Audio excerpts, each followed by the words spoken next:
Call hello Yahweh Shemil Shai Bahashim Kakwadash. Double honors to the elder apostles and elder bishops of GMS, including the elder that came before them. The taught us his truth, and shalom and salutations to all the brothers out pushing the word of truth and in sincerity, the hopeful elect tabernacle of David. Shalom and salutations to Aquat, the listening and learning, being a pillar of rest. Shalom to the 144 and the 1/3. And it's going to be a quick World War III daily update on the brother Yashawan. Shalom and salutation to you as well. So, see if we can find this word war. World War III, right? Okay, Ezekiel 3:17. Son of man, I have made thee a watchman to the house of Israel. Therefore hear the word at my mouth and give them war. Right there. Give them warning from me. So here's the warning. Guess what? We're at war.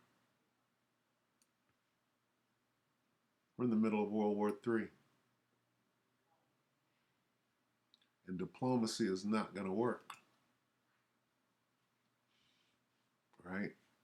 The only thing that's going to work is cleansing by fire. Right? The lake of fire is going to cleanse this place. All right? So let's get what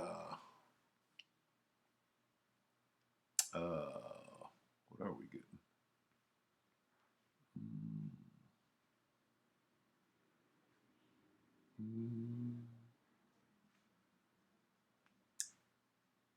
Let's just get Revelation. Revelation 11 and 14. Oh, I know what I wanted to get. I wanted to get,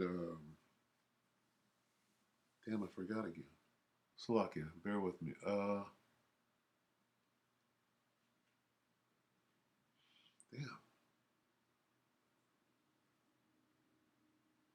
Oh, peace.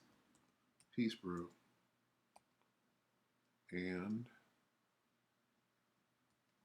no diplomacy. Okay. This is diplomacy. All right. Hindsight, right?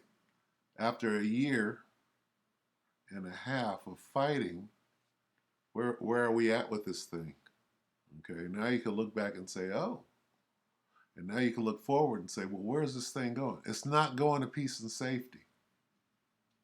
All right, 1 Thessalonians 5 and 3, for when they shall say peace and safety, then sudden destruction cometh upon them, as travail upon a woman with child, and they shall not escape. Okay? No diplomacy is going to work. Okay? When they try that shit, somebody's lying in wait. Oh, yeah, let's come to the table.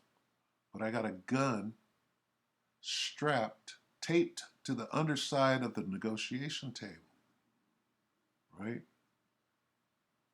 And when we finalize our truce, I'm going to pull the gun out and shoot a nigga straight in his heart. That's sudden destruction.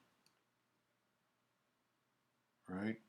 And it ain't going to be labor pains. It's going to be sucking chest wound pains. All right? So I suggest you have a drive-on rag ready to bandage that thing up. So anyway, I saw this, and I didn't exactly watch it. I skimmed the beginning of it. So let's just listen and let's let this guy deliver. Right? What? The World War III Daily Update. It's just talk of diplomacy. They sent Tucker Carlson to where? Hungary? Yep, Tucker Carlson hungry today. Huh. But it ain't going to work. There's no white flag coming out to stop this thing. Anyway, go ahead. Tucker Carlson was in Hungary today, and he gave a speech that I felt as though I needed to share with my audience, and I hope you share it with your friends, your family, because this speech really does fully encompass the problems of Western hegemony, and it's in it being, a tool of the globalists to install liberalism all across the world. Now, liberalism, before we show you the video, I just want to say liberalism is a term that is usually hidden by those who try to integrate it or force it into any one society, be it in Africa, Asia, Europe, wherever.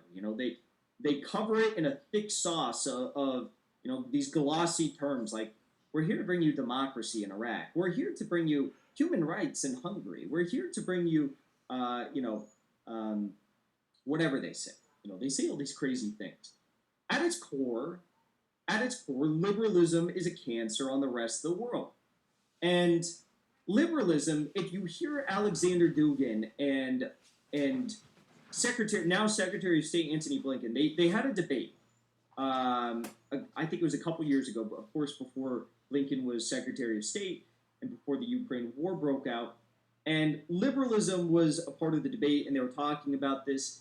And Antony Blinken was talking about liberalism, and he said liberalism is good, populism is bad. Liberalism is good because it provides it provides freedom and liberty. These are good things, and it's we have these freedoms, and it's so glorious, and you should all want liberalism. And Alexander Dugin made a very good point in the debate. He said liberalism is freedom from. Freedom for is what the rest of the world strives for, but you tell us we can't have freedom for. We can only have freedom from. And it made me think, what is freedom from? Freedom from is freedom from any sort of collective identity, freedom from identifying within a collective class, identifying as the gender that God created you, identifying what your morals are, what morality is, identifying as a race, a unique race, identifying what you feel the reasonable authority should be in your country, identifying as a certain national, a patriot of your country, identifying to a certain community or religion. These are the things that liberalism wants to free you from. They say you're an individual. Seek out private property. They tell you to be so open-minded. Throw away all these archaic notions of gender and religion and race and class and whatnot and national pride. They tell you to be so open-minded that your brain falls out. That's what this is. And Tucker in this speech comments on this notion of liberalism in the sense of freedom from your gender and what they're doing to Hungary. Because the U.S. is implying these sanctions on Hungary. They're removing U.S. Or EU, slush funds. Hungary's paying into these slush funds for the EU, and then the EU is saying we're not going to give them to you because we don't like your views on gender. And they're doing the same thing in Africa. Homosexuality. And it's the same thing there. Liberals believe men and women are divided not because of how God made them, but because they are part of some sort of like a collective identity. And because that identity is the majority, then liberalism wants to free people from that. They want to free you from that, and they want to champion the quote-unquote rights of all quote-unquote oppressed minorities, any perverts, gay people, transgenders, even now MAPs, as they call them, pedophiles, and basically anyone else, okay? That's their freedom from. It's freedom to be as wicked as you possibly can and do everything you can against the God of the Bible, whose name is Yahweh Bahashim Yahweh Shai. That's what this thing is about. Get to the Tucker speech. Freedom for is directly antithetical to their thesis of liberalism. Tucker Carlson in this speech so brilliantly picks it apart. Take a listen. I have been at war with Slovakia.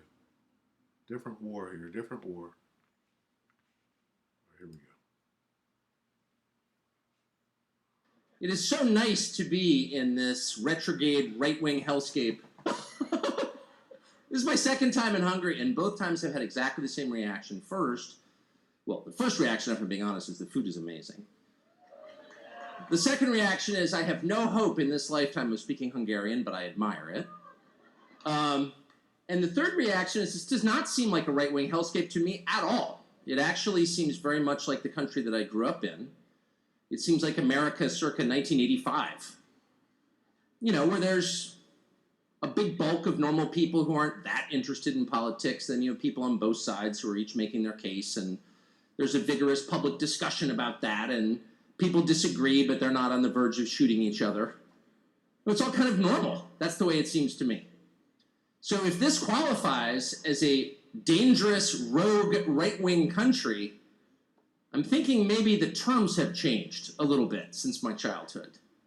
And that leads me to the apology that I want to begin my remarks by giving you as an American. I'm 54, so I've watched my country for a long time, and I'm loyal to it.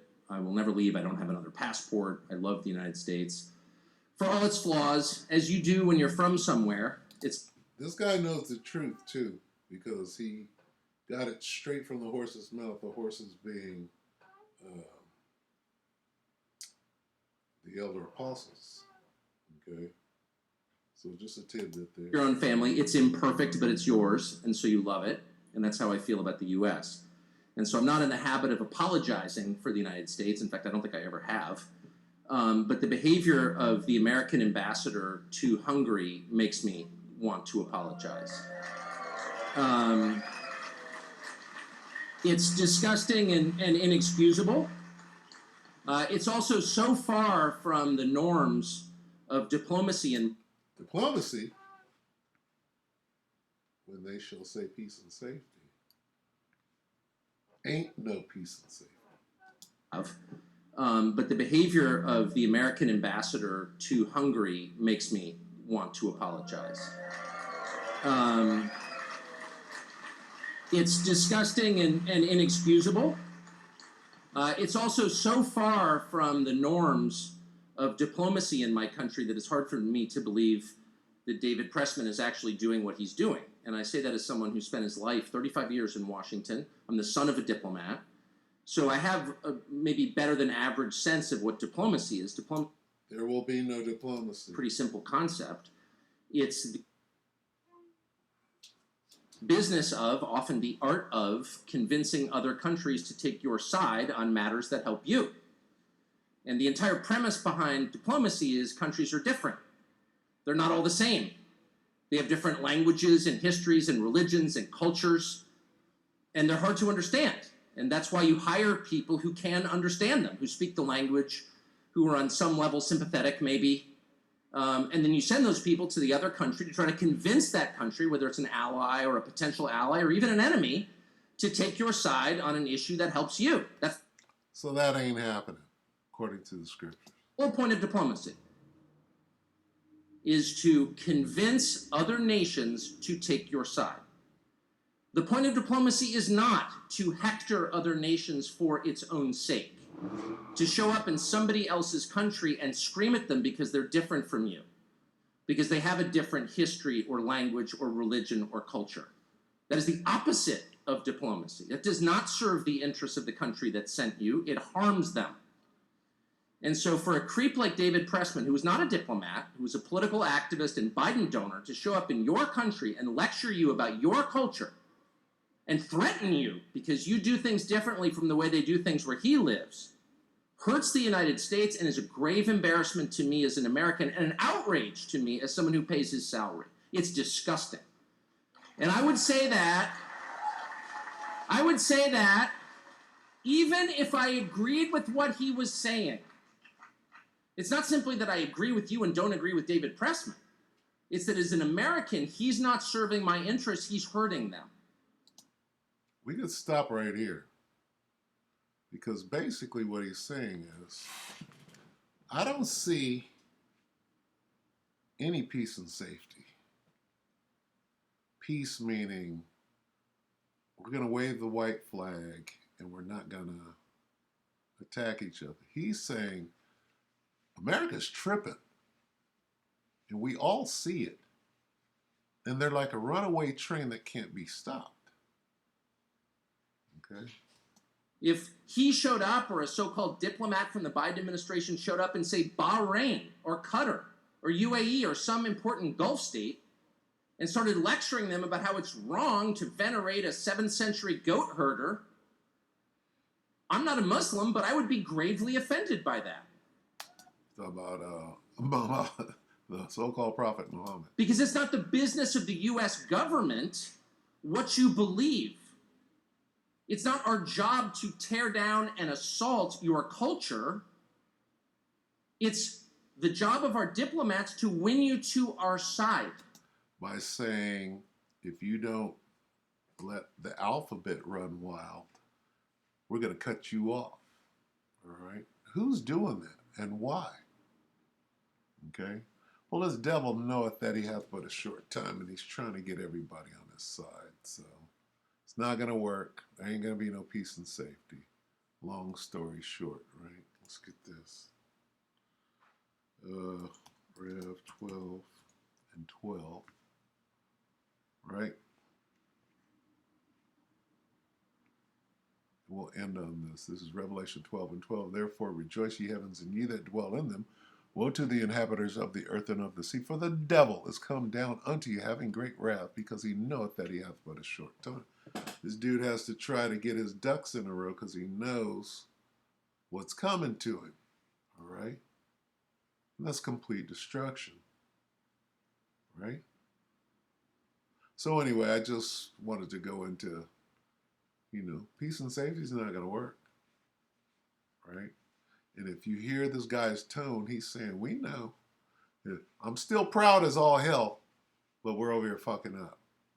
And there's no returning from this. See, these people in Hungary and the rest of the people in Europe are fed up. They're like, this, you guys are tripping over there. You're going to wind up having us shoot our missiles on you. And that's what it says in the scriptures.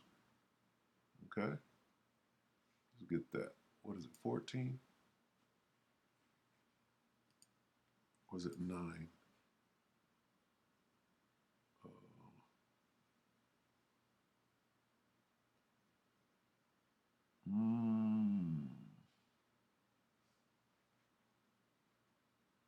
Is it 9? Is it 7? So lucky, bear with me.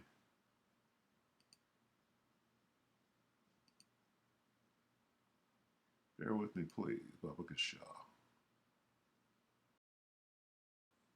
7? So lucky, let me get it up here.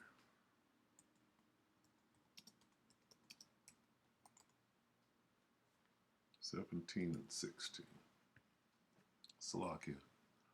We'll close on this. And the 10 horns, which thou sawest upon the beast, these shall hate the whore, and shall make her desolate and naked. That's them making her naked right now. This is the 10 horns making the whore naked. Right? He's bringing it out. Bringing what out? Well, the fact that they want you to agree with the alphabet community of making her naked, and shall eat her flesh and burn her with fire. So eventually they're like, look, you've left us no choice. You screwed everything up. Now you got to burn. You got to pay for it, right? And they're going to shoot their missiles, right? Which is World War III, the end of World War III. Okay, so with that, we hope that the elect were edified. Just a quick one. All right, you brothers and few sisters with that shalom.